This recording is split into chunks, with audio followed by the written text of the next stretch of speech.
নমস্কার, আমি তোমাদের জয়দেব শাস্ত্রী। আজ বলবো শিবের ধন্বন্তরী মহা 5টি টোটকা, যে টোটকা তোমাদের জীবনে আমূল পরিবর্তন এনে দেবে। আমি বলবো প্রত্যেক দিন সোমবার দেবাদিদেব মহাদেব, যার ক্রোধ, যার তেজ, যার রাগ, যার নর্মতা, যার শ্রদ্ধা, ভালোবাসা সব কিছু মিলেই কিন্তু রয়েছে ভরপুর। এবং শিব যাকে দেখলে শরীরের মধ্যে একটা পাওয়ার চলে আসে, একটা এনার্জি চলে আসে, ভাইব্রেশন চলে আসে। এবং সেই দেবাদিদেব মহাদেবের উদ্দেশ্যে প্রতি সোমবার 3টে বেল পাতা নেবে, একই বৃন্তে, একটা ডাটে 3টি বেলপাতা, এবং সেই বেলপাতা শিবের মাথায় বা চরণে, পায়ে, আর খানিকটা জল, সেই জলের মধ্যে হালকা গঙ্গা জল, মধু এবং ঘৃত দিয়ে মিক্সড করে তাকে অভিষেক করাও, স্নান করাও। দেখো কি রেজাল্ট পাও। রেজাল্টের আশা করে এটা করো না, মন থেকে করো, দারুণ ফল পাবে। 2 নম্বর যেটা বলবো সেটা হলো একটা বেল নিয়ে আসো, কাঁচা বেল, বাজার থেকে কিনে বা গাছ থেকে পেড়ে নিয়ে এসে ওটা ভালো করে গঙ্গা জলে ধুয়ে নেবে। ধুয়ে নিয়ে সেটা কি করবে, সেটা করবে শিবের পায়ে তুমি রাখবে। সেই বেলটিকে রেখে ওটা ফাটাবে না। অনেকে যে ভুলটা করো, বেলটা নিয়ে এসে মাথায় খাপাত করে ভেঙে দাও। এটা তোমার সব থেকে বড় পাপ নিয়ে আসছো।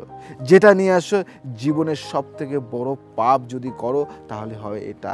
সেই বেল, কাঁচা বেল কখনো মাথায় ফাটাতে নেই। ভাবো তো, তোমার মাথায় যদি একটা বেল, কাঁচা বেল মেরে ফাটিয়ে দেওয়া হয়, কি হয়? এটা ভালো নয়। তো এটা করো, এটা করো। এবং ওই বেলটি তুমি রাখার পরে তুমি ওখান থেকে আরেকটি বেল, যে বেল অন্য কেউ রেখে গেছে, সেই বেল বা তোমার যে বেলটা তুমি রেখেছো, আবার অন্য সপ্তাহে এসে যদি সেই বেলটা পেয়ে যাও তো ভালো, নাহলে অন্য কোনো বেল ওখান থেকে নিয়ে সাদা কাপড়ে বা লাল শালু কাপড়ে তোমার ঘরের যে কোনো একটি কোণে টানিয়ে রাখো, দুর্দান্ত রেজাল্ট পাবে। 3 নম্বর যে মহা টোটকায় আসবো, সেই টোটকাটি কিন্তু অপরিসীম টোটকা। একটা পারদের শিবলিঙ্গ তুমি নেবে, যেখান থেকে সংগ্রহ করো, একটা পারদের শিবলিঙ্গ নেবে। তুমি তোমার বাড়ির যে কোনো স্থানে সেই পারদের শিবলিঙ্গ একটা বাটিতে, সেই বাটি যদি পাথরের হয় পাথরের বাটি, না হলে কাঁসার বাটি, না হলে একটি মাটির বাটি, যে কোনো বাটিতে তুমি সেই পারদের শিবলিঙ্গটা রেখে দেবে। কাচের বাটিতে কিন্তু পারদের শিবলিঙ্গ রাখবে না, রেখে দেবে। রেখে দিয়ে তুমি প্রত্যেক দিন শুকনো কিছু দেবে, জল দেবে না, শুকনো কিছু দেবে। বেলপাতা দিতে পারো বা শুকনো কোনো ফুল দিতে পারো। পুজো করো, নিজের মনোকামনা জানাও, নিজের মনোকামনা ওখানে বলে তুমি প্রতিদিন সাদা চন্দন একটু ডলে শিবের মাথায়, শিবের লিঙ্গে বা শিবের পায়ে এটা দাও, দুর্দান্ত রেজাল্ট পাবে। আর একটা যে টোটকাটি বলবো, সেটা করতে গেলে কিন্তু তোমাকে মধ্যমগ্রাম সারদা বললি এই 51 কালীবাড়িতে কিন্তু আসতে হবে। আমি আজকে দাঁড়িয়ে আছি 51 কালীবাড়ির ছাদে। কোথায়? বাবার কাছে, শিবের কাছে, এই দেবাদিদেব মহাদেবের কাছে তোমাকে প্রত্যেক সোমবার করে একবার হলেও আসতে হবে। কেন? যেহেতু এই বাবা স্বপ্নে পাওয়া, এবং যখন 51 মাকে প্রতিষ্ঠা করা হয়, স্বপ্নে পাওয়া মা, তখন কিন্তু এই বাবার প্রতিষ্ঠাটা ছিল না। তখন স্বপ্নে আসে বাবা এবং বলে যে আমি কি দোষ করলাম, আমি কি দোষ করলাম? মা তো আছে, মায়ের জায়গায় বাবা থাকবে না? তো আমি ঘাবড়ে যাই, ভয় পেয়ে যাই, এবং তখন কিন্তু আমি তড়িঘড়ি করে কিন্তু বাবার প্রতিষ্ঠা করি, এবং বাবা কিন্তু এখানে বিরাজমান।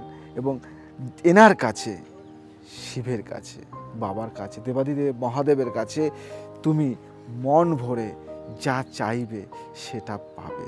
শুধু একটা লাল কালি দিয়ে হাতে মনোকামনা লিখবে, মনোকামনাটা লিখবে লাল কালি দিয়ে। লিখে বাবার পায়ে দুধ বা জল যেটা পারো তুমি ঢেলে সেই হাতে তুমি মনোকামনাটা করে লিখে সেই হাতে মাথায় 3 বার ঘুরিয়ে এরকম মাথায় দিয়ে দেবে। এটা করো, বেশি না, তুমি প্রতি সোমবার 11টা সোমবার পালন করো, দেখো তো কি ফল পাও। লাস্ট যে টোটকাটি বলবো সে টোটকাটি কিন্তু ভীষণ ভাইটাল টোটকা। তুমি প্রতিদিন ঘুম থেকে উঠে শিবের ফটোতে বলবে ওং নমঃ শিবায়। 21 জন ব্যক্তিকে তুমি প্রতিদিন সকালে পাঠিয়ে দাও। 51 দিন করো, 51 দিন পরে 52 দিনের দিন তুমি যদি বিশেষ কোনো রেজাল্ট না পাও আমাকে বলবে, এটা করলাম বিফলে গেলাম, আমায় বলবে তুমি। কারণ এটা এমন একটা টোটকাটা শুনতে মনে হয় কিন্তু কীরকম একটা টোটকা, ছবি ফোনে তুলে পাঠানো তো যায়, কিন্তু আমি তোমায় বললাম ওই 51 দিন টানা এই ছবি পাঠানো খুব কম মানুষ পেরেছে। 51টা মানুষ যদি চেষ্টা করে তার মধ্যে হয়তো 2টো মানুষ পেরেছে, 51 জন মানুষই পারেনি। কোনো না কোনো কারণে উনি পারবে না, মিস হয়ে যাবে, 51 দিন টানা পাঠাতে পারবে না। যদি পারে তাহলে ভাববে দ্য বেস্ট। তো আজকে আমি জয়দেব শাস্ত্রী তোমাকে বলবো যে যদি 51 দিন একদম টানা পাঠাতে পারো তাহলে একটা বিশেষ ফল পাবে। যাই হোক, যদি ভালো লাগে, মন থেকে যদি চাও, তাহলে এখনই এই 51টি ছবি ফটো তুলে তুমি কি করবে, কেন স্বপ্নে পাওয়া বাবা তো সবার কাছে, তুমি লিখবে ওম নমঃ শিবায়, এটা লিখে তুমি পাঠিয়ে দাও এবং এটা মন থেকে করো, দারুণ রেজাল্ট, দারুণ ফল পাবে। আজ আসি, আবার আসবো নতুন কিছু নিয়ে। জয় শ্রী ঠাকুর রামকৃষ্ণ।